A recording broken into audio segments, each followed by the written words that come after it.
La rentabilité de l'entreprise, de façon générale, les performances économiques des entreprises ont tendance à diminuer avec l'âge du dirigeant, en particulier au-delà de 55 ans, parce qu'à ce moment-là, le dirigeant rentre dans une gestion, on va dire, plus prudente de son entreprise. Cela n'empêche, le dirigeant plus âgé, de son côté, peut être davantage enclin à transiger sur le prix, notamment parce qu'il est davantage préoccupé par la pérennité de son entreprise. Donc, si on est repreneur, peut-être qu'il vaut mieux finalement acheter une entreprise avec davantage de potentiel de développement qui a été peut-être moins utilisé et peut-être une possibilité de transiger sur le prix.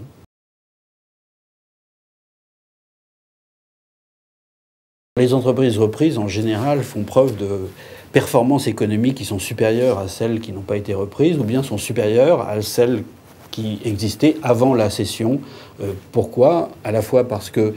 dans le cas d'une reprise, statistiquement, on peut noter que les entreprises sont davantage dans une logique financière, économique, de développement, davantage d'endettement, davantage d'investissement, donc davantage de moyens mis en œuvre, mais également parce que humainement, le dirigeant qui est un repreneur est davantage orienté vers la croissance et que lui est en mesure, parce qu'il a une visibilité, parce qu'il a un horizon qui est plus long, le cas échéant, de réorienter le modèle économique de son entreprise, de repartir dans une logique qui fera que dans 10 ans ou dans 15 ans, il pourra pleinement disposer des dividendes de cette logique de croissance qu'il imprimera à l'entreprise,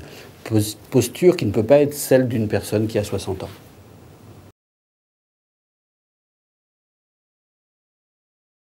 La question de l'encession-transmission est en partie quantitative, effectivement. Néanmoins,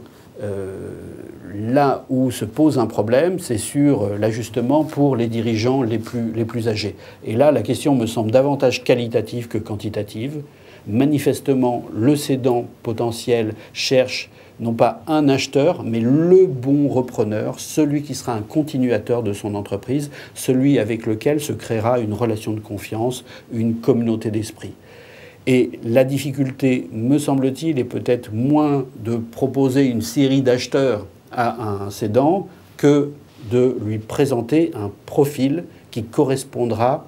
au type de personne dont il attend qu'il soit le continuateur, dont il attend d'être celui qui développera, qui assurera la pérennité de son entreprise.